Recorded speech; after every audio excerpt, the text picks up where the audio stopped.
I think there's so many fucking powerful people that are on those lists. There's so many powerful people that went and partied.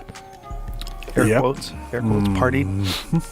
And how many of them went to the Diddy parties? Have you been paying attention to the trial? Oh, yeah. Trials. Nobody wants to say it out loud yet, but after everything that's happened with Diddy, the conversation has clearly shifted. This is no longer just about one man. It's about the people who were around him, the rooms they were in, and the things everyone pretended not to see. Joe Rogan and 50 Cent didn't spell it out directly, but the way they talked made one thing clear. This story isn't finished, and according to them, there are more names coming. Diddy's case alone shook the industry. After being sentenced on lesser charges, the bigger question became what happens next. Not just legally, but culturally. Who else was protected? Who else benefited from silence? And who might be exposed if things keep unraveling? Look, if I didn't say anything, you would interpret it as the hip hop is fine with his behaviors.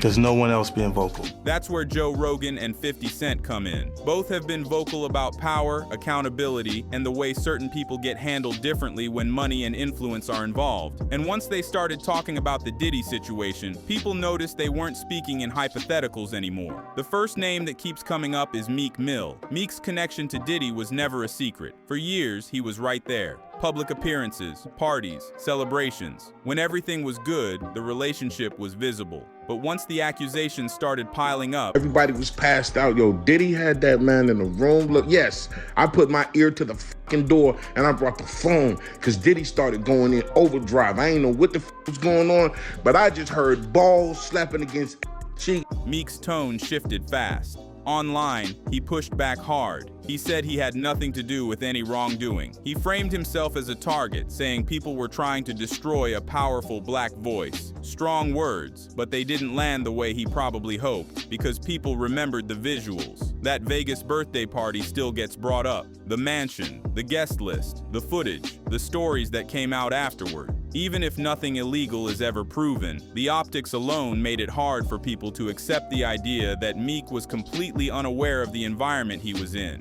Old audio clips resurfaced, old interviews, even casual comments that didn't seem important at the time suddenly sounded different. Meek denied everything, questioned the authenticity of leaked material, and even offered money to investigate claims. But as critics pointed out, no follow-up ever appeared. Eventually, the narrative shifted again. Now the message was that he was around the chaos, but never participated. And I've hired Quincy and Justin to work in scripted television programs. Why would I hire them if I hated him? Combs shares son's 31-year-old Justin with ex-Misa Hilton and 33-year-old Quincy with the late Kim Porter. That he kept his distance. And that's where the confusion started, because those are two very different stories. And when people can't tell which version is real, speculation fills the gap. Then the conversation jumps somewhere nobody expected: Oprah. For years, Oprah's name has represented credibility, safety, and moral authority. That's exactly why people were shocked to hear her included in the same conversations as Diddy. The claims aren't new, but they're getting louder. Critics point to her past associations with powerful men who later faced serious allegations. Harvey Weinstein is always mentioned. At the time, many say the signs were there, yet few spoke up. Then there's the South Africa school controversy. Oprah invested heavily, calling it a passion project. But shortly after opening, accusations surfaced involving staff members and students. Charges were filed. Oprah addressed it publicly, removed people involved, and said she was devastated. So you would look at it and just say, because that mind your business, or let me not say nothing about nothing, or those things, it would.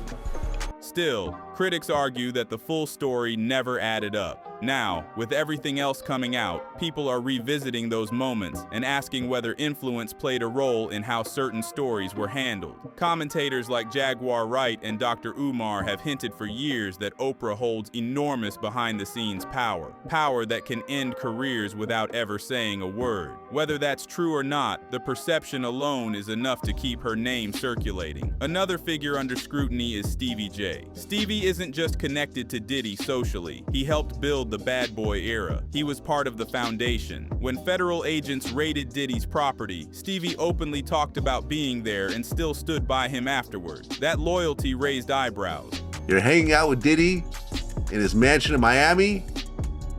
Homeland Security rushes in. While you're there. While I'm there, Dolo. You're there by yourself. Yeah. With the, he has some employees there. And Yeah. stuff. Yeah.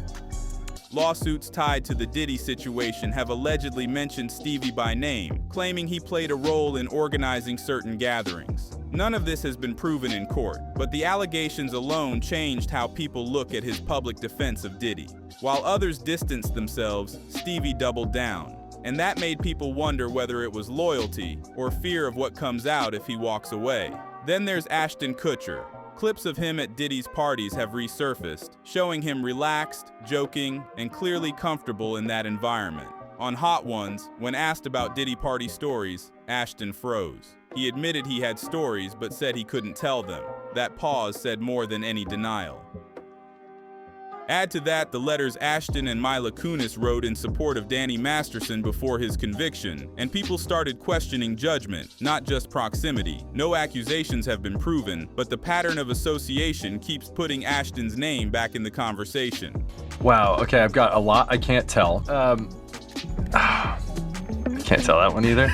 I mean, I'm like actually cycling through them. Diddy party stories, man.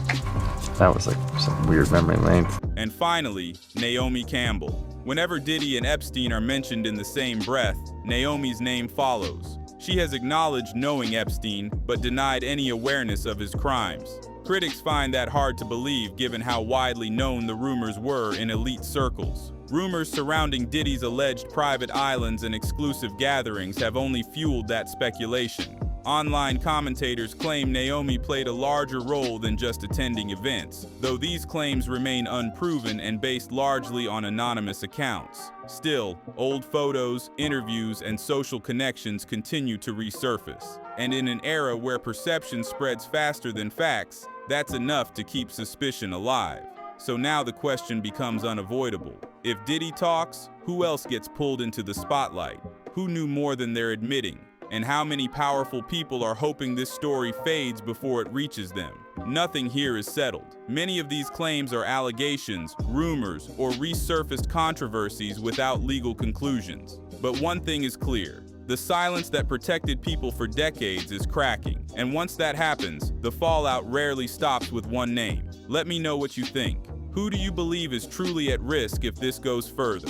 Drop your thoughts in the comments and make sure you're subscribed because this story is far from finished.